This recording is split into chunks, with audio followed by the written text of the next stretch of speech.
guys, what's up, Jaden Yael here, and for today's vlog guys, we will talk about the new movie project of Josh Lia. Yo! Josh Lia stands for Joshua Garcia and Julia Barreto. So, as you guys all know, hindi ko alam kung alam nyo, pero may bago silang project. Meron silang bagong movie na gagawin at napanood ko na yung may mga videos ako napanood patungkol sa bagong movie nila na gagawin at i-discuss natin yan ngayon. But before that, let me just share na may mga ilang movies ako napanood ng Josh Lia. Hindi ko napanood sa movie, napanood ko sa Cinema One. Naalala ko rin napanood ko yung ano yun? Vince, Kat, and James. Hindi ko alam kung anong unang na pangalan doon. Basta yon, sobrang nagalingan ako sa Josh Lia. Na-impress ako sa acting nila in terms of acting ni Joshua at ni Julia since bago nga lang sila mga artista. And then I remember I tweeted about them na sabi ko, feeling ko kasunod-tunod tatlong mga malalaking lab teams ngayon sa ABS-CBN, yung Jaden, Lizben, tsaka Katniel. And then nakakatawa kasi marami nag-retweet nun. Kasi ako naman, nakaka-appreciate lang talaga ako ng mga artists na magagaling. Whether actor, actress, writers, directors, kahit yung mga nagpipinta, basta artist at tsaka magaling. Nakaka-appreciate talaga ako. Photographer, videographers, gano'n. So, yeah, there was that time na talagang I have so much appreciation sa Josh Lia. Kasi nagalingan ako dun sa napanood ko. Tapos napanood ko din yung movie nila na sa Netflix ko na, ay saan ko ba napanood yun?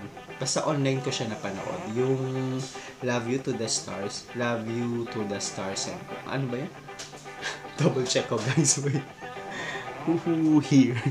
Love You to the Moon and Stars. Basta yun. Hindi check ko yung title. Medyo yung title hindi ko lang ganun kaano. Yun, nagalingan din ako doon. Ang ganda nung acting nila doon kasi maganda din yung kwento na niya. I think kay Antoinette Hadaone din yun eh. Love You to... Ayun, tama ako. Love You to the Stars and Back. Tama naman ako kanina. Diba?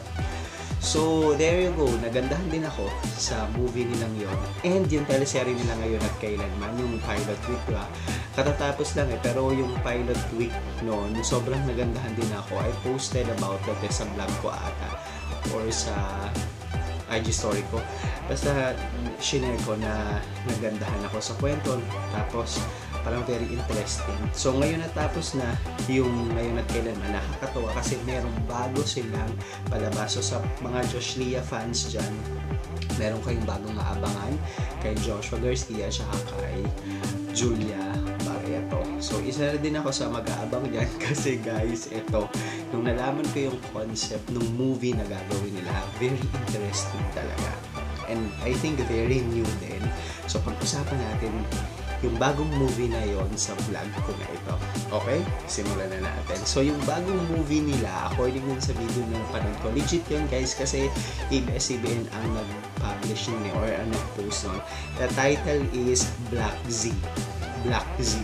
So, that's the title of the movie and that movie is directed by si Michael Red or Michael Red ba? I think Michael Red yung tamang pagkaka-pronounce. Guys, Michael Red is a genius director. I've watched parang years ago na nakakuha siya ng award dahil sa pelikula niyang Recorder. Indie film yon guys, yung Recorder na pelikula. na pelikula. Tapos, I think sa Vancouver, siya nakakuha ng award, na-recognize siya. And I think that time, he was only 22 years old. Napanood ko yun sa news dati. Alam ko siya yun si Michael Red. So, that's very interesting kasi itong baguhang director na ito, may bagong pelikulang gagawin. And this time, mainstream. Hindi indie ha. This time, mainstream. So, at makakatrabaho niya, Josh Lia. So, kumbaga mga may pangalan na sa industriya, diba? So, that's very interesting. Kaabang-abang si Michael Red kung bilang director ng pelikulang ito, kung paano niya pagagandahin ang pelikulang ito. Michael Red, I think anak siya. He's just, guys, very young pa na director kung si Michael Red. So, kaabang-abang din to. Very exciting kung paano, yun nga, kung anong gagawin niya sa project niya na ito.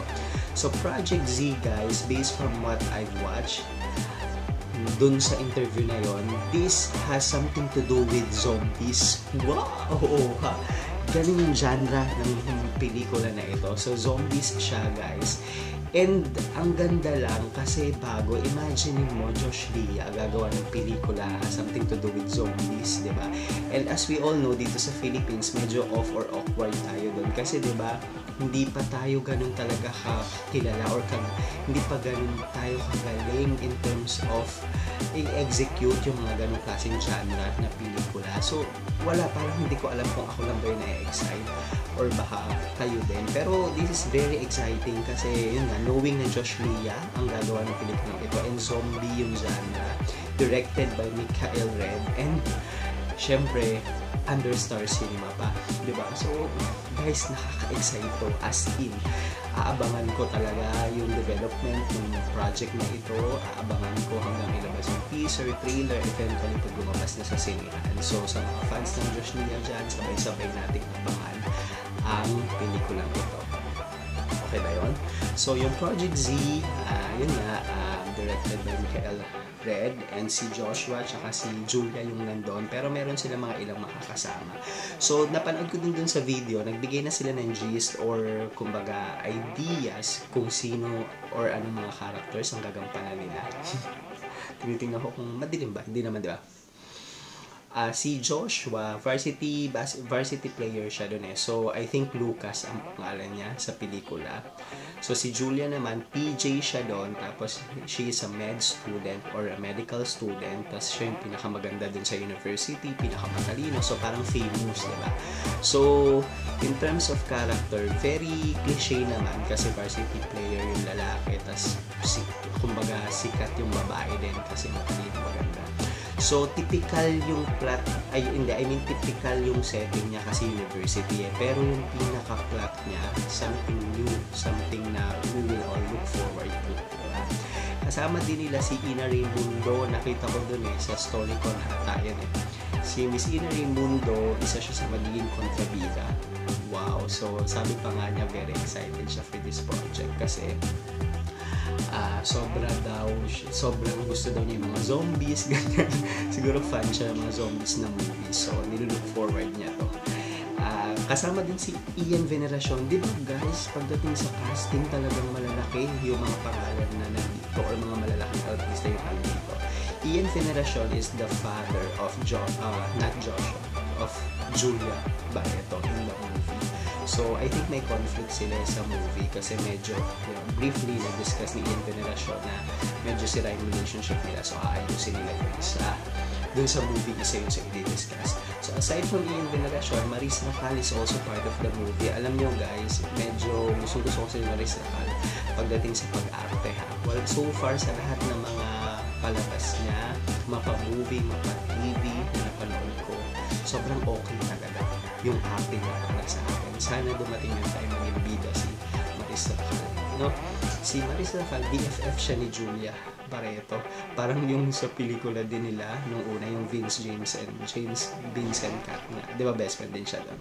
So, ganun yung role niya dito. And then Yves Flores is also part of the movie. He is Jello there. Class president siya. Tapos, I think si Makoy De Leon din eh. Nabanggit ni Direk Mikael Red na Makoy will also be part of the movie and he will be yung nerdy student dun sa pelikula. So, wala, nakaka-excite guys kasi aside sa mga malalaking artista ang magde-direct ng pelikulang ito, isang napakagaling din na director. And of course, as we all know, alam naman natin ang Star Cinema, may budget din talaga yan, di ba? So, I'm really looking forward na maging quality ito kasi yun nga, sabi ko sa inyo, kapag medyo zombies, mga horrors, diba, kailangan pa talaga nating mag-improve. Sana this is a start na itong genre na ito ma-level up or talagang maging maganda yung magawa or maging maganda yung pagkakagawa para talagang, diba, maging proud na din tayo sa iba't ibang mga genre. So there you go guys, that's for this vlog today, the new movie of Josh Lia, Kaabang-Abang, Black Z. So that's all I can share for now kasi wala pa naman ibang information, pero I think marami-rami na din yan. All we can do now is to really wait for the teaser, for the trailer. I'm not sure kung mag-start na sila mag-shooting, but one thing is for sure, nakaka-excite ang project na ito. Panonoorin natin yan guys.